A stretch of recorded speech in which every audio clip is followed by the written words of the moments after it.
السلام علیکم ورحمۃ اللہ وبرکاتہ نحمده ونصلي ونسلم على رسوله الكريم اما بعد فاعوذ بالله من الشيطان الرجيم بسم الله الرحمن الرحيم وعن انس رضي الله عنه ان النبي صلى الله عليه وسلم ومعاذ رديفه على الرحل قال يا معاذ قال لبيك يا رسول الله وسعديك قال يا معاذ قال لبيك يا رسول الله وسعديك قال يا معاذ قال لبيك يا رسول الله وسعديك ثلاثا قال ما من أحد يشهد أن لا إله إلا الله وأن محمد رسول الله صدقا من قلبه إلا حرمه الله على النار قال يا رسول الله أفلا أخبر به الناس فيستبشروا قال إذا يتكل فأخبر بها معاذ عند موته تأثما متفق عليه قابل احترام ناظرین و سامعین مکرم، الحمدللہ اللہ رب العزت کے لطف و کرم، اس کے حبیب پاک صاحب الاولاق صلی اللہ علیہ وسلم کی عنایتوں سے ہمارا درس حدیث زجاجۃ المصابیح جاری و ساری ہے۔ زجاجہ کی 23ویں حدیث پڑھنے کی سعادت حاصل کی گئی ہے، اور اس حدیث پاک کا مضمون گزشتہ سابق میں جو حدیث پاک گزری ہے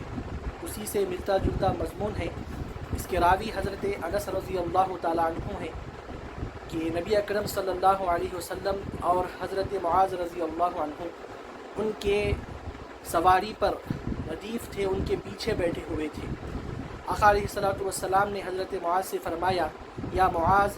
تو حضرت معاذ رضی اللہ عنہ نے فرمایا لبیک یا رسول اللہ وسعدیک، یا رسول اللہ صلی اللہ علیہ وسلم میں آپ کے بلاوے پر حاضر ہوں، آپ کی اطاعت کے لیے تیار ہوں۔ پھر آپ نے اسی طرح فرمایا یا معاذ، تو حضرت معاذ رضی اللہ عنہ نے دوسری مرتبہ بھی لبیک یا رسول اللہ وسعدیک فرمایا۔ پھر تیسری مرتبہ حضور اکرم صلی اللہ علیہ وسلم نے فرمایا کہ یا معاذ، آپ نے جواباً یہی ارشاد فرمایا کہ لبیک یا رسول اللہ وسعدیک ثلاثاً، 3 مرتبہ۔ تو آقا علیہ الصلوۃ والسلام نے 3 مرتبہ حضرت معاذ رضی اللہ عنہ کو ندا دی، آپ کو پکارا، اور حضرت معاذ رضی اللہ عنہ 3 مرتبہ لبیک یا رسول اللہ وسعدیک، اس جملے کے ذریعے آقا علیہ الصلوۃ والسلام کا آپ نے جواب عنایت فرمایا۔ عزیزان محترم، لبیک یا رسول اللہ وسعدیک کا معنی یہ ہوتا ہے کہ یا رسول اللہ صلی اللہ علیہ وسلم، میں آپ کے بلاوے پر میں نے جواب دیا، اور میں اپنے آپ کو آپ کی اطاعت کے لیے میں نے حاضر کر دیا، میں آپ کی اطاعت کرنے کے لیے میں تیار ہوں۔ تو اس کا معنی یہ بنتا ہے۔ تو یہاں پر حضور اکرم صلی اللہ علیہ وسلم نے حضرت معاذ رضی اللہ عنہ کو 3 مرتبہ کیوں ندا دی، تو اس کے متعلق شارحین یہاں پر ارشاد فرماتے ہیں، یہاں پر جو تکرار ندا ہے، جو بار بار حضرت معاذ رضی اللہ عنہ کو جو بلایا گیا، پکارا گیا، اس کے پیچھے وجہ یہ ہے کہ آنے والے جس بات کی خبر آقا علیہ الصلوۃ والسلام حضرت معاذ رضی اللہ عنہ کو دینے والے تھے، اس کے بارے میں حضور اکرم صلی اللہ علیہ وسلم حضرت معاذ رضی اللہ عنہ کو تنبیہ فرمانا چاہ رہے تھے کہ آنے والا مضمون انتہائی نہایت اہمیت کا حامل ہے، اور جب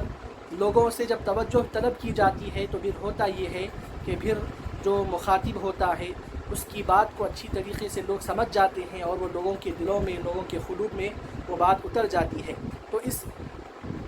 فکر کے پیش نظر آقا علیہ الصلوۃ والسلام نے حضرت معاذ رضی اللہ عنہ کو 3 مرتبہ آپ کو پکارا، اور آپ کی توجہ کو، آپ کی یکسوئی کو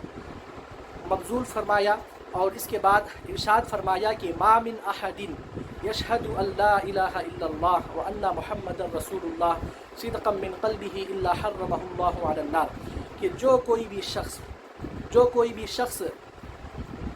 صدق دل سے، سچے دل سے لا الہ الا اللہ، یعنی اللہ کے سوا کوئی معبود برحق نہیں، اور محمد صلی اللہ علیہ وسلم اللہ کے رسول ہیں، صدق دل سے جو کوئی بھی اس بات کی گواہی دیتا ہے، تو پھر فرمایا کہ الا حرمہ اللہ علی النار، کہ اللہ رب العزت اس کو نار دوزخ پر اللہ رب العزت اس کو حرام فرما دیتا ہے۔ عزیزان محترم،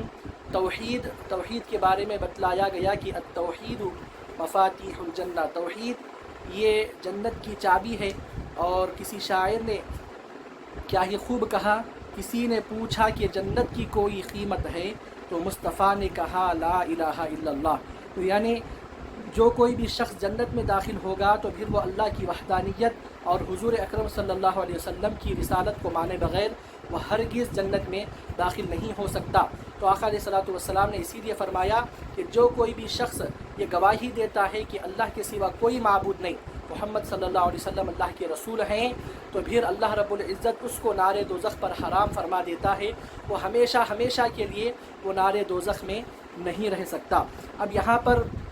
اس کے بارے میں چند وضاحتیں یہاں پر ہم کو شارحین نے بتلائی ہے کہ یہ جو بات کی گئی ہے کہ صرف گواہی دینے والا اس پر اللہ رب العزت نار دوزخ کو حرام فرما دیتا ہے، تو پھر یہ جو حدیث پاک ہے یہ فرائض اور اوامر و نواہی کے نزول سے قبل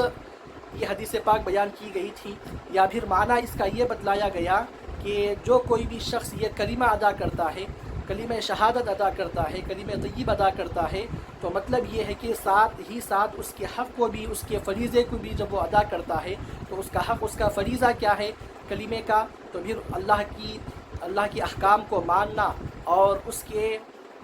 منع شدہ چیزوں سے اپنے آپ کو روکنا، تو پھر یہ دو چیزیں بھی کلمے کے حق میں، یہ دو چیزیں بھی شامل ہو جاتی ہے۔ اور اس بات کو حضرت امام حسن بصری رضی اللہ عنہ نے ارشاد فرمایا ہے۔ اور ایک اس کا مطلب یہ بھی بتلایا گیا کہ جو کوئی بھی شخص ندامت کے وقت، توبہ کے وقت اگر گواہی دے کر، کلمہ طیبہ پڑھ کر اگر وہ اسی حالت میں جب وہ اس دنیا سے چلا جاتا ہے، کوئی اور دوسری بات نہیں کہتا، تو پھر وہ سیدھا جنت میں جائے گا اور اس پر نار دوزخ حرام کر دی جائے گی۔ جب حضور اکرم صلی اللہ علیہ وسلم نے یہ بات ارشاد فرمائی کہ جو کوئی بھی شخص صدق دل سے، عزیزان محترم صدق دل کی یہاں پر شرط رکھی گئی، کیونکہ منافقین حضور اکرم صلی اللہ علیہ وسلم کی بارگاہ اقدس میں آ کر یہ فرماتے کہ ہم گواہی دیتے ہیں کہ آپ اللہ کے رسول ہیں، تو اللہ نے سورہ منافقون میں ان کی جو حقیقت ہے اس کو عیا فرما دیا کہ واللہ یشہد ان المنافقین لکاذبون، اللہ رب العزت یہ گواہی دیتا ہے کہ منافقین یہ جو ہے سنا جھوٹے ہیں، وہ صرف زبان سے آپ کے رسول ہونے کی بات کہتے ہیں لیکن ان کے دل نور ایمان سے خالی ہے۔ تو پھر آقا علیہ الصلوۃ والسلام نے جب یہ بات کہی تو حضرت معاذ رضی اللہ عنہ نے فرمایا کہ افلا اخبر بہ الناس فیستبشروا، یا رسول اللہ صلی اللہ علیہ وسلم کیا میں لوگوں کو اس بارے میں خوشخبری نہ دوں کہ جو کوئی بھی شخص صدق دل سے لا الہ الا اللہ محمد رسول اللہ کی گواہی دیتا ہے تو پھر وہ جنت میں داخل ہو جاتا ہے، تو کیا میں لوگوں کو اس بارے میں خوشخبری نہ دوں؟ آقا علیہ الصلوۃ والسلام سے سوال کیا تو آقا علیہ الصلوۃ والسلام نے فرمایا اذن یتکلوا، اے معاذ اگر تم ان کو اس بارے میں خبر دو گے تو پھر ہوگا کیا کہ پھر وہ اسی پر بھروسہ کر بیٹھیں گے، وہ اللہ رب العزت کی عبادت اور بندگی سے وہ دور ہو جائیں گے اور محض صرف اسی بات پر تکیہ کر کے بیٹھ جائیں گے کہ ہم کو تو اب کسی عمل کی ضرورت نہیں ہے، تو پھر وہ لوگ الطاف ربوبیت پر اعتماد کر کے، الطاف ربوبیت پر بھروسہ کر کے وہ حق عبودیت کو وہ ترک کر دیں گے۔ اس اندیشے سے آقا علیہ الصلوۃ والسلام نے حضرت معاذ رضی اللہ عنہ کو روکا کہ تم لوگوں کو اس بارے میں خوشخبری نہ دو، ورنہ پھر لوگ کوتاہی میں، غفلت میں پڑ جائیں گے اور حق عبودیت کو وہ ادا نہیں کریں گے۔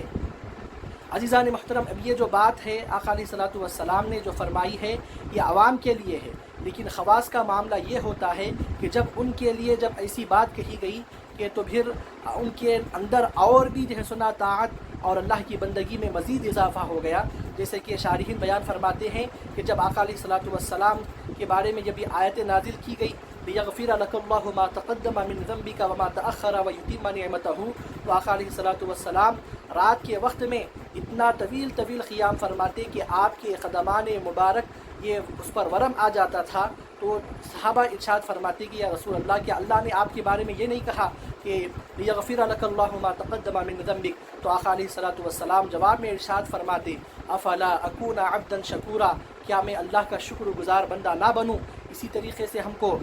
اور بھی مثالیں حضرات عشرہ مبشرہ کی ہم کو ملتی ہے کہ دنیا میں ہی جنت کی خوشخبری ان کو دے دی گئی، تو پھر جنت کی خوشخبری پانے کے بعد کبھی بھی وہ اللہ کی بندگی سے غافل نہیں رہے، بلکہ مزید ان کی جو ہے سنا اللہ کی بندگی میں ان کے لیے اضافہ ہو گیا اور وہ مزید جو ہے سنا رجوع اللہ وہ ہونے لگے۔ تو پھر یہ جو حالت ہوتی ہے یہ عوام کی ہوتی ہے کہ جب معمولی سی خوشخبری سن لیتے ہیں تو پھر اس پر تکیہ کر کر، اس پر بھروسہ کر کر اللہ کی یاد سے وہ غافل ہو جاتے ہیں۔ اس اندیشے کے مطابق آقا علیہ الصلوۃ والسلام نے ان کو خوشخبری دینے سے روکا، لیکن حضرت معاذ رضی اللہ عنہ نے اس کے بارے میں آپ کا جب اس دنیا سے جانے کا وقت آیا تو حضرت معاذ رضی اللہ عنہ نے فأخبر بها معاذ عند موته تأثما، گناہ میں پڑنے کے خوف سے حضرت معاذ رضی اللہ عنہ نے اس کے بارے میں خبر دی۔ اور گناہ کیا تھا؟ آقا علیہ الصلوۃ والسلام کی وہ حدیث شریف ان کے پیش نظر تھی کہ من کتم علما الجم بلجام من النار، کہ جو کوئی بھی شخص علم کو چھپاتا ہے تو پھر اللہ رب العزت اس کو آگ کی لگام ڈالے گا۔ تو اس حدیث پاک کے پیش نظر حضرت معاذ رضی اللہ عنہ نے حدیث رسول کو لوگوں کے سامنے بیان فرما دیا تاکہ پھر وہ اس حدیث پاک کے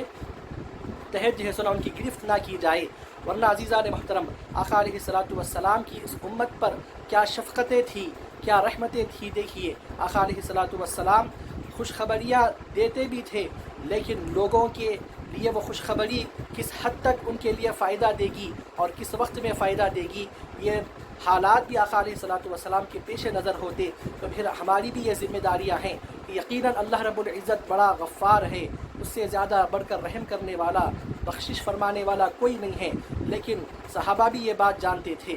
تابعین بھی یہ بات جانتے تھے، لیکن اس کے باوجود بھی کبھی ان کی عبادت میں، ان کی بندگی میں کبھی کوتاہیاں، کبھی غفلتیں نہیں آئی۔ تو عزیزان محترم، ان کی زندگیوں سے، مبارک زندگیوں سے ہم کو یہی سبق ملتا ہے کہ اللہ رب العزت کی رحمت سے بھی ہم کو امید رکھنا چاہیے اور اس سے ہم کو خوف بھی رکھنا چاہیے، کیونکہ بتلایا گیا کہ الایمان بین الخوف والرجاء، دونوں کو بیک وقت ساتھ لے کر چلنے کا نام ایمان ہے کہ اللہ سے خوف بھی رکھا جائے اور اللہ سے امید بھی رکھی جائے۔ تو یہ چند باتیں اس حدیث پاک کے متعلق بیان کی گئی، متفق علیہ حدیث پاک ہے۔ اللہ رب العزت کی بارگاہ میں دعا ہے مولا کریم ہم کو اس حدیث پاک پر عمل کرنے کی اور صحیح معنی میں حدیث پاک کو سمجھنے اور اس کو اپنی زندگیوں میں شامل کرنے کی توفیق عطا فرمائے، آمین۔ بجاہ طٰہٰ و یاسین وما علینا الا البلاغ۔